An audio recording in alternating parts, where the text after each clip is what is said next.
What's up, boxing fans? So, sitting at work, I got a text message from one of my boys about Chris Eubank Jr. reportedly coming close to or actually signing. Yeah, so apparently being set to sign a contract to fight Gennady Golovkin, I believe this September in London.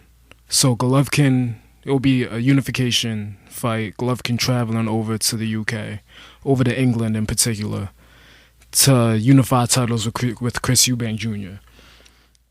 I believe he's a titleist anyway. Yeah, I'm pretty sure. Regardless,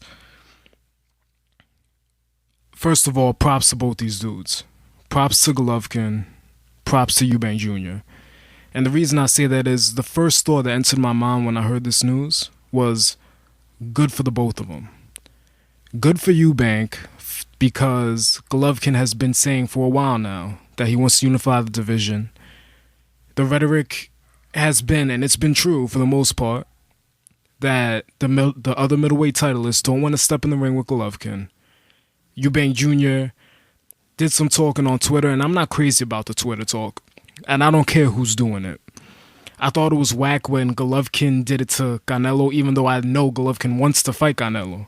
And I know that his team would actually send Canelo a contract. I still thought it was whack because these fighters go on Twitter and then their fanboys want to act like that's sending a contract, and it's not.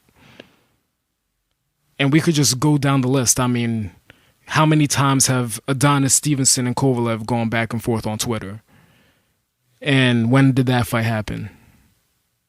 Versus how many times have Kovalev and Andre Ward gone back and forth on Twitter? And that fight is set to happen. So I think when boxers take to Twitter and do these stupid little call-outs, I think it's whack. I think it's really corny.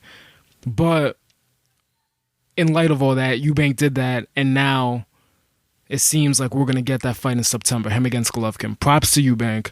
Props for him to stepping up to the plate where other middleweights still aren't doing and won't do. Props to Golovkin and his team, really more his team, for finally being able to give him another legit middleweight champion to face and a name. Because that's been the knock on Golovkin, that he hasn't had the opponents. You know, that he hasn't really fought anybody. And while I think his resume is a little too heavily critiqued, there's no doubt that it's lacking in comparison to some other fighters. There's no question about that. Now, if you may have seen another one of my videos, if you're somewhat familiar with them, and I've only done a few boxing videos. My most popular one was Gennady Golovkin, my thoughts on Gennady Golovkin possibly facing Erislandy Lara. Now, if you saw that, you know that I don't think Erislandy Lara could beat Golovkin. I think Golovkin wins that fight. Well, I'm going to tell you right now, even though they're in different weight classes, I think Erislandy Lara is a superior fighter to Chris Eubank Jr. And I don't see Chris Eubank Jr. beating Gennady Golovkin either. Now, when I got that text from my man, I was at work, so I sent him back, not trying to get engaged too much in a conversation for obvious reasons. But I texted him back saying, yeah, I like the fight, but I don't really see Eubank as a threat. I think Golovkin stops him, and I think it'll be pretty decisive and convincing. I don't think Eubank will have too many special moments. I don't think he'll trouble Golovkin too much. And he responded to me basically saying, well, my question is, has Gennady Golovkin ever gotten hit? And again, being at work, I didn't want to get into a whole thing, even though I could kind of see where that was going. And what it brought me to is, had I kind of went on with the conversation where he was directing it, we'd be going back into this is Gennady Golovkin's biggest test to date. And I'm getting really tired of that rhetoric because it seems now every other opponent is Gennady Golovkin's best opponent. And they say that, and then Gennady Golovkin goes out and destroys dude, whoever he is. They said it with Macklin. That fight ended in 3 rounds. Then they said, oh no, forget Macklin, it's Stevens. Stevens is a hungry fighter. He has just as much power as Golovkin, if not more. And there's no doubt Stevens is a hard puncher. And he beats down Stevens for 7 rounds. Then it was Martin Murray. And Martin Murray gave him a great fight. Martin Murray took a lot of shots, but he was giving them back. They weren't doing anything to Golovkin. But he was landing clean. He definitely put on a great performance, but he was getting beat down the whole time, and he eventually got stopped. He got systematically broken down. And as valiant an effort as he gave, how many rounds did you give Martin Murray? Like, when people talk about that was a really competitive fight, I mean, I suppose Maidana Mayweather 1 was competitive too, but how many rounds did you give Maidana? I mean, competitive in defeat, and then on top of that, unlike Maidana Mayweather, it ends in a knockout. A knockout that was set up through all the previous rounds of punishment. I mean, is there really something there that other opponents can latch onto and say, oh, that's what I got to do? So you had Macklin, then it was, Lemieux, and there might have been even somebody else before Lemieux.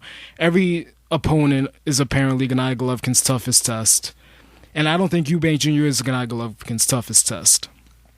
I just don't see what he brings to the table that will really trouble Golovkin. I don't think he has more power than Stevens or Lemieux. I don't think he is as crafty as, let's say, maybe even a Martin Murray. I'm not sure of that. I know he just put on a really good performance against the dude who I can't remember who he just beat on the Anthony Joshua undercard. Right, I did watch it. I don't remember Homeboy's name at all. He beat him down. He looked pretty good doing it, but there were also times, particularly when he had the dude hurt, that he was swinging wildly, and he got caught a couple times. Got caught clean. And if you're going to let that dude touch you up, and I understand you might say, well, he's not going to fight Golovkin that way because he's going to be more careful. Well, how is that going to work too? How's that going to work either? Lemieux was careful. He got stopped eventually. Macklin was trying to be careful. He got stopped early. Gil was trying to be careful. He got knocked out while throwing a punch. I don't see it. I just don't see it. I don't see Eubank being too competitive with Golovkin. I don't see what he brings to the table that troubles Golovkin. It's not the power, in my opinion. It's not the boxing ability. Like I said, I don't even think Erislandy Lara beats Golovkin. I couldn't see Eubank doing it. So, I mean, as far as this fight goes, I'm glad it's happening. Props to Eubank, because you got other champs who aren't stepping up to fight Golovkin. Props to him and Eubank and his team for accepting this fight. It'll be a nice event because going down the UK, it'll have a big fan base. A lot of people will show up. The crowd will be crazy. It'll be a great atmosphere for a fight. It'll probably be the presentation is always spectacular over in England when you've got a home fighter showing up for the crowd. It's always a spectacle. So it'll be a good night of boxing. It'll be a good night of boxing, just like Thurman Porter was, excuse me.